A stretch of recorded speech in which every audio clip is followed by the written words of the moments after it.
sommes de retour dans la deuxième partie des rendez-vous de l'info. Je suis toujours avec mon invité Papayan. Papayan, on continue à parler de l'actualité. Allez, on continue. Donc, vous savez que les élections cantonales approchent et de part et d'autre, les partis mettent en place leur dispositif de campagne. On a suivi cette équipe de l'UMP, donc la machine électorale chez eux est bel et bien lancée. Je vous laisse regarder ce reportage d'Abi Saïdadinani et d'Abbas Alidi. C'est parti. Si au niveau national, l'UMP cherche encore une unité, difficilement atteinte pour le moment, à Mayotte, la famille politique resserre les rangs autour de ses candidats. Ici, c'est à Mtsapéré qu'ils se sont tous donné rendez-vous pour l'inauguration de la permanence de Zaïdou Tavandaï et de sa suppléante, Nouriati Bourabdallah. La machine électorale des cantonales est en marche et comme toujours, cela fonctionne. Qu'ils soient sénateurs, conseillers généraux, anciens maires, notables, militants, chaque événement est une occasion de démontrer l'unité du parti. En tout cas, on a besoin de tout le monde. Anciens, jeunes, tout le monde doit porter sa pierre à l'édifice pour que l'UMP soit un vrai parti. Les querelles partisanes ne doivent pas avoir de place au sein de l'UMP. Les ténors de l'UMP Mayotte doivent encore régler certains problèmes. À Dembéni, par exemple, des solutions doivent être trouvées afin qu'il n'y ait pas de dissidents. Pour le moment, on ne sait pas qui représentera le parti au cœur de ce canton. Pas de candidat également en petite terre. Dans certains cantons, la droite fera liste commune avec le centre. Le mot d'ordre est simple. Il faut garder les cantons déjà acquis et en récupérer le plus possible. Les habitants du canton 2 vont renouveler leur confiance à Zaïdou Tavandaï, qui est un très bon conseiller, qui a un bon bilan, qui a beaucoup fait pour le canton 2. Et donc j'espère que les habitants de ce canton lui donneront l'occasion de poursuivre le travail déjà engagé. La bataille fera rage dans quelques semaines. L'UMP est pour le moment présent dans 10 cantons sur 13. Mais face aux pro-sarkozystes, force est de constater que le PS est bien discret. Au jeu des alliances, la droite sort son épingle du jeu et se met en ordre de marche. Papayan, on voit que la machine de guerre, on va dire, a été mise en route à l'UMP. L'objectif, garder les cantons acquis et en prendre d'autres, on va dire. Là, je suis un peu désolé. Oui. Je ne sais pas en quoi ça c'est positif ou négatif pour moi. Moi, je me sens un peu loin de tout ça. Moi, je croyais qu'ils allaient faire des choses pour le peuple. Là, il me dit qu'il va faire un truc pour l'UMP. Je ne sais pas qui c'est l'UMP. Là, en fait, ils vont briguer en fait, les mandats de conseillers généraux, justement. Faire les choses pour le peuple, ça viendra après. Eh ben, c'est ça. Peut-être après, j'aurai quelque chose à dire. Pour l'instant, pendant qu'ils font leur équipe, c'est bien. Ils font leur équipe. Pour l'instant, je ne me sens pas concerné. Mais vous allez voter prochainement, Papayan, pour les cantonales. Vous allez faire votre devoir de citoyen. Tu sais, ça me rappelle un artiste qui s'appelle Renaud qui avait dit que si voter, ça changeait vraiment les choses, ce serait interdit. Parce que j'ai l'impression que ça ne change rien. J'ai l'impression qu'ils jouent un jeu et ils veulent nous faire jouer avec eux. Mais moi, je suis un mauvais acteur. Je ne comprends rien à leur jeu. C'est comme si on me prenait à partie. Que me dit, viens avec nous et on sera contre eux. Mais moi, j'ai rien contre eux non plus. Je sais pas, je comprends pas bien ce jeu-là, en fait. Il y a des jeux que j'aime bien, mais le jeu de la politique, je comprends pas. Mais là, en fait, on parle de l'UMP, donc le parti de droite. Ouais. D'autres partis vont également se mettre en campagne, sont déjà en campagne, le centre, la gauche. Est-ce que vous avez des affinités particulières ou pour vous, quand on parle de politique, ça revient à la même chose? Est-ce qu'il y en a un qui est pour les artistes peintres parce que c'est ça, en fait. J'ai l'impression qu'ils règlent leurs problèmes, mais moi, mon problème, c'est pas leur problème. Donc, comme mon problème ne les regarde pas, je ne vois pas pourquoi j'irai avec eux, alors que, voilà... Vous avez déjà été sollicité par des partis politiques, Papayan ? Ouais, mais Oui. ils ne parlent jamais qu'ils vont faire quelque chose contre les petites filles violées, contre les agressions dans la ville. Ils me disent on va se rassembler et je leur dis mais ouais, mais vaut mieux que vous me laissez peindre dans la rue, hein, tranquille. Peut-être ma peinture a plus d'impact que vos discours, que quand vous avez fini de parler, eh bien il reste rien. Mhm. Tu vois, je sais pas, ils font pas de musique, ils font pas de peinture, ils font pas, je les comprends pas ces gens-là. Je suis désolé, peut-être c'est sûrement moi l'imbécile. Hein. C'est parce que je vois qu'ils arrivent à attirer plein de gens. Je sais pas ce qu'ils ont compris. Vraiment, Ça vous dépasse en fait, tout ouais, ça. en fait, ça me dépasse ce jeu. Et ouais, j'aurais aimé te répondre plus clairement, mais vraiment, j'y comprends rien. On continue, Papayan, à parler de l'actualité avec l'IFSI, l'Institut de formation des soins infirmiers. Ils sont plus de 400 chaque année à espérer intégrer cet institut. Les conditions, être français et avoir son bac en poche, mais les conditions sont également difficiles pour intégrer cet institut. Beaucoup, pour cela, font appel à des classes de préparation. Je vous laisse regarder ce reportage d'Aïb Djani et d'Abbas Alidi. À l'instar de City, elles sont de plus en plus nombreuses à suivre leur formation à l'IFSI, l'Institut de formation en soins infirmiers réputé pour la qualité de son enseignement, pour la rigueur de ses élèves et pour les très bons résultats fournis depuis plusieurs années. Quelques 200 infirmiers mahorais exercent sur le territoire, un métier qui ne connaît pas la crise et qui suscite des vocations. Mais la sélection est dure. C'est pourquoi aujourd'hui, ils sont nombreux à avoir intégré une classe préparatoire avant. Ça m'a permis de rencontrer des professionnels, ça m'a permis de voir le métier, d'aller en stage, disons, ne serait-ce que d'une journée. Mais ça m'a permis de voir la réalité du métier et donc aussi de me préparer pour argumenter lors de l'oral surtout.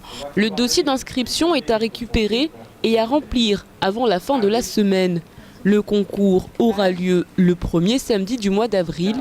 Une partie écrite, une autre orale. Les élèves doivent souvent se remettre à niveau. Elle permet de poursuivre deux objectifs. Le premier étant donc de se remettre à niveau et d'expérimenter ses capacités de travail et de par là même aussi voir quels sont les contenus qui sont attendus en termes de matière, biologie, réflexion sur les problèmes sanitaires et sociaux.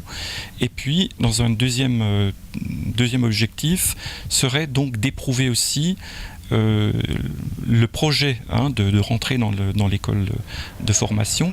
Les inscriptions à la classe préparatoire se clôtureront vendredi. Les cours commenceront en janvier 2015. Ils dureront 3 mois. 3 mois de préparation intensive pour tenter de décrocher le précieux sésame qui permettra d'intégrer l'IFSI pour une période de 3 ans. Une formation reconnue à l'échelle nationale et européenne qui attire de plus en plus de jeunes Mahorais. On le voit, Papayan, ces postulants à l'Institut de formation en soins infirmiers sont vraiment conscients de la difficulté au point d'aller s'inscrire à une classe de préparation, une classe préparatoire. Ben moi, vraiment là, enfin je vois un peu de soleil dans mon cœur arriver. Je me dis, une formation pour soigner les gens, c'est positif, c'est bien, franchement, on espère qu'ils vont réussir et qu'on va avoir des infirmiers locaux, qu'on va développer ce domaine-là. C'est vrai, il n'y a personne qui a envie d'être malade et quand on est malade, on a tous envie d'être écouté, qu'on est pris qu'on s'occupe de nous, quoi. Et c'est vrai qu'aujourd'hui, à l'hôpital, il y a encore un petit peu des hics, on va dire, des attentes aux urgences un peu longues. Des fois, Vous l'avez vécu, ces attentes longues à l'hôpital, Papayan ? Oui. Toute personne qui fréquente l'hôpital, que ce soit chez le dentiste ou parce que tu as fait un accident de moto ou même juste à cause des agressions. Imagine, tu te fais agresser, tu vas aux urgences, tu as mal et on te dit attends une demi-heure dans une salle. Tu te dis ouais, là, cette attente-là, c'est l'attente de trop. Donc là, vraiment, je soutiens ceux qui ont lancé cette formation, je soutiens les élèves pour qu'ils réussissent, ceux qui ont mis ces cours supplémentaires en place. Ben écoute, c'était une bonne idée, ça va nous aider à réussir parce que c'est quand même le résultat qui compte, tu vois. J'espère que ça va donner des fleurs, ça, et voilà. On l'a vu dans le reportage, il est dit que c'est un milieu qui ne connaît pas la crise, donc c'est également aussi un moyen pour ces personnes-là d'avoir un métier qui leur permet justement de gagner leur vie correctement. Ouais, alors je crois qu'il y a beaucoup de domaines où ici il y a de la place, hein, où on ne connaît pas la crise, hein, que ce soit dans le milieu scolaire, dans le milieu médical, que ce soit... Il y a beaucoup de choses à faire. Mayotte est dans une phase de développement, donc tout est à développer. Et le mieux, c'est qu'on forme Mayotte à notre image, comme nous on aimerait que Mayotte évolue. Bon, Mayotte est devenue française et à mon avis, elle va ressembler à ce que la France aimerait qu'on ressemble. Et là, on l'a vu également, c'est que ce diplôme, une fois obtenu, est valable aussi en métropole. Eh ben ça, c'est super aussi, mais j'espère que ces gens resteront à Mayotte et qu'ils nous soigneront ici. Mais oui, on cherche tous à avancer dans la vie, eh ben, ouais, que ça ne leur mette pas des barrières, parce qu'ici à Mayotte, on est déjà un petit peu en prison géographiquement par la mer. Il faut qu'on puisse voir le reste du monde. Le monde est à nous. Alors que ce soit par le travail, que ce soit par sa passion, que ce soit par par amour, tu sais, de rencontrer un Tchécoslovaque, peut-être c'est pas mal. Mais voilà, moi je dis, de tous les sujets qu'on a vus ce matin, c'est la première qui ressemble à une fenêtre un peu ouverte. Les autres, c'est plutôt des fenêtres qui se ferment. On en a une qui s'ouvre peut-être ici, Papayan, avec les caddies qui ont demandé, qui sont allés à la rencontre du président du Conseil général cette semaine pour demander une clarification de leur statut. On regarde les précisions dans ce reportage d'Abi Saïda Dinani et d'Abbas Alidi. Amen. Amen. Amen. Amen. Amen. Ils viennent des quatre coins de l'île et aujourd'hui, après plusieurs années de silence, ils exigent des réponses. Tous ont une seule préoccupation en tête. Quel est l'avenir pour les caddies de l'île? Qu'est-ce qu'un caddie? Quel est son statut? Quelles sont ses fonctions? Aujourd'hui, personne ne peut répondre clairement à la question. Et c'est ce que reprochent les agents du Conseil général à la maison décentralisée. Les caddies n'apparaissent même pas dans l'organigramme officiel. C'est donc avec une feuille de revendication qu'ils ont demandé à être reçus. Une formation pour eux et leur personnel, le statut et le reclassement de leurs fonctions afin d'être placés sur le même pied d'égalité que tous les autres fonctionnaires. Les doléances sont très claires.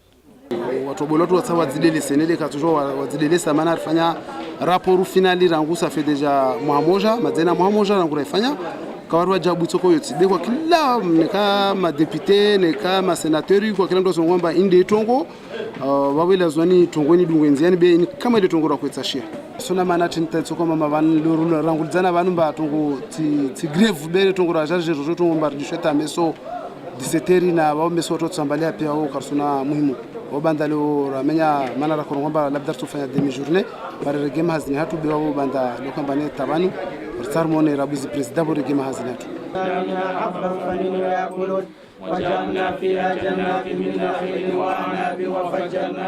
Les enfants pauvres du département, voilà comment se qualifient les agents du Conseil général.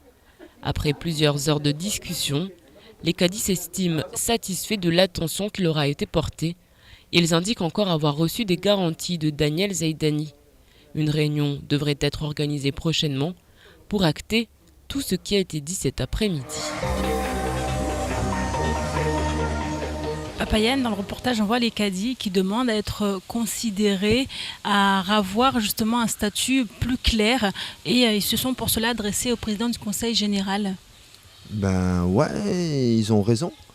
Parce qu'aujourd'hui, personne ne sait vraiment ce qu'est leur rôle aujourd'hui. Et en même temps, il n'y a pas très longtemps, avec les émeutes à Kawini, on a bien vu que c'est des gens qui existent.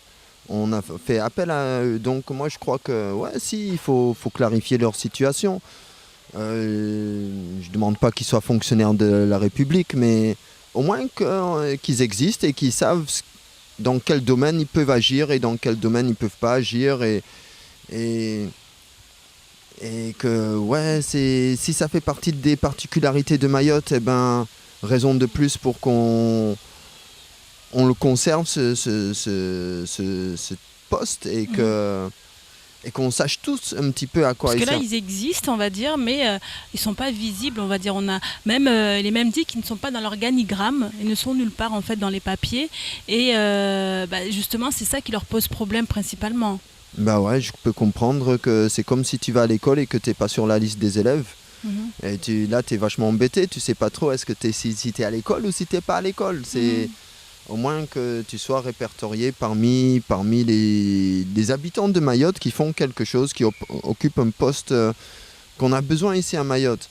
Et je défends leur point de vue, d'autant plus que moi, en tant qu'artiste peintre, eh ben, c'est un problème aussi qui se pose un petit peu. On ne sait pas trop qui est l'artiste peintre. Est-ce que c'est un métier? Est-ce que je suis un commerçant? Est-ce que je suis un artisan?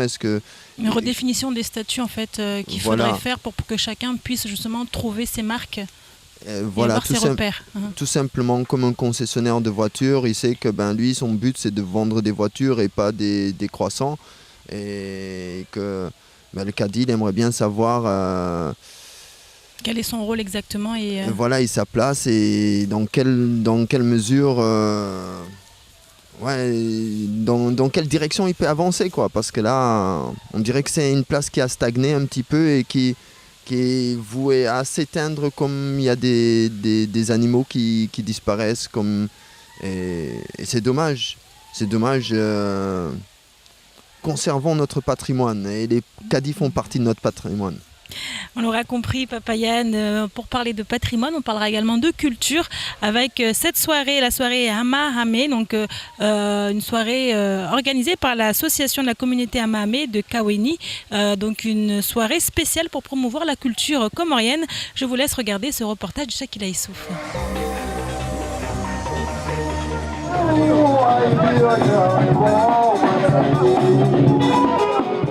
Sur le rythme du touarab, danse issue des influences de Zanzibar, l'association de la communauté Ama-Hamé de Kaweni fait vivre la culture comorienne sur le sol maoré. Samedi dernier à Kaweni, plus de 300 personnes originaires de cette région du nord de la Grande Comore étaient réunies pour célébrer leur tradition. Otsaha etwarabu ili ronese madangazo yanukaya etwarabu inu twarabu ya shingazija ngari yanshio harumanti ikawa ngari yanshio haruma le swala tula maore badzimanao karjajojo kakarenge mifaniso ya rabalia zilanza boza hatu rajaratsa bwa umala hanika ndori yanshi. Après 3 semaines d'organisation, les membres de l'association se réjouissent de l'affluence. Et ils ne comptent pas s'arrêter là. Ils ont déjà pour projet d'organiser d'autres manifestations, et notamment en journée, afin de mieux toucher les jeunes de leur quartier.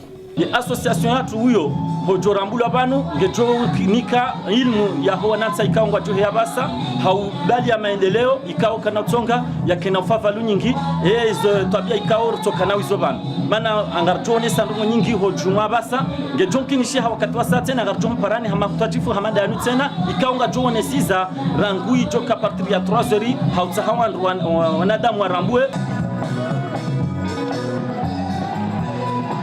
Tous ces événements devraient s'inscrire dans la durée. Les fonds récoltés alimentent une caisse de solidarité, une caisse qui servira à couvrir les frais des membres de la communauté en cas de maladie ou autre coup dur. Promouvoir la culture comorienne, notamment à travers la danse et la culture, la danse et le chant, Papa Yann, c'est des notions qui vous parlent? Ben ouais, même je trouve que c'est dommage que j'ai raté cette journée, quoi, parce que j'aurais pu apprendre beaucoup. En tant que Maoré ici à Mayotte, justement, je trouve qu'on nous ouvre les yeux trop sur la culture européenne par rapport à notre propre culture. Et du coup, c'est bien qu'il y a des gens qui veulent nous la représenter pour qu'on la oublie pas. Et la partager aussi. Voilà, parce que ça c'est notre notre richesse à nous tous. C'est ça ce qu'on pourrait exporter à l'extérieur. C'est notre culture. Et ouais, à un moment, il y a un monsieur qui dit qu'à son avis, ça va faire du bien aux jeunes. Mais oui, ça fait du bien aux jeunes parce qu'on a tous envie de savoir d'où on vient. C'est plus facile pour après chercher une direction à suivre. Donc vous encouragez ce genre d'initiative, hein, très certainement. Carrément. Et dans tous les domaines, que ce soit même dans le domaine du mariage, dans le domaine que ce soit le merengue, le tam-tam bœuf, toutes les manifestations culturelles, il faut pas les oublier, il faut les conserver. C'est ces choses-là et en faire la promotion. Voilà, c'est ces choses-là qu'on pourra présenter aux touristes, aux étrangers qui viendront nous voir. En dehors de notre lagon, notre faune, flore et tout, il y a aussi la partie culturelle, qui voilà, n'est pas la négligée. Partie culturelle, et il ne faut pas la négliger, c'est notre vraie richesse. On finit avec cette note de culture, Papa Yann, mais on continue à en parler un petit peu avec justement votre travail. On sait que vous êtes artiste urbain. Qu'est-ce que c'est un artiste urbain et qu'est-ce qu'il fait? Alors, un artiste urbain, c'est un artiste en ville en fait, comme son nom l'explique. Et en fait, je me qualifie d'artiste urbain parce qu'aujourd'hui, je vis en ville, même si ces images, on dirait que je vis en brousse, mais non, c'est... Nous sommes à Cavani. Hein. Voilà, nous sommes à Cavani, c'est juste mon jardin. Dès que je sors de chez moi, il y a une route goudronnée, les murs sont en béton. Et c'est là où je m'exprime, c'est là où je tire mon inspiration aussi. Beaucoup de choses que je présente, c'est ce que j'ai découvert ces 20-30 dernières années à Mayotte. Et comment on fait appel à vous? On vous appelle Papa Yann, on a un projet, on aimerait que vous fassiez une fresque sur telle thématique et vous arrivez, vous inspirez voilà, en fait, du lieu. En tant qu'artiste peintre, surtout, je m'exprime comme un musicien. Et quand on fait appel à moi, alors soit c'est par rapport à mes talents de peintre, des fois c'est pour de la publicité, tout simplement, recopier des lettres. Mais sinon, c'est comme vous avez fait aujourd'hui, donner mon point de vue. On reconnaît votre griffe souvent, Papa Yann, quand on se balade dans les rues de Mamoudzou. Certaines fresques, on voit tout de suite que c'est Papa Yann. Qu'est-ce qu'on doit retenir de vous, Papa Yann?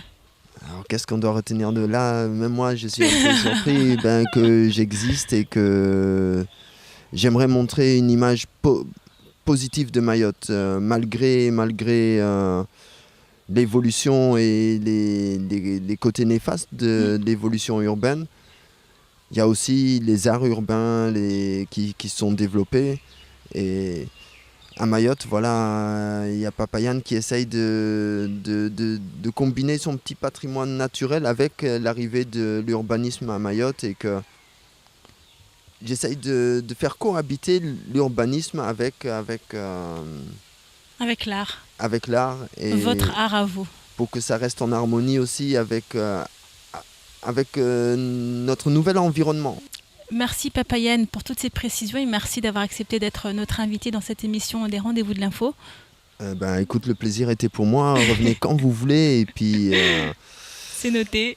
Et puis j'espère qu'il y aura encore toujours des choses positives pour mettre en équilibre les éléments négatifs de cette évolution et qui permettront qu'on puisse toujours sourire à la vie ici à Mayotte.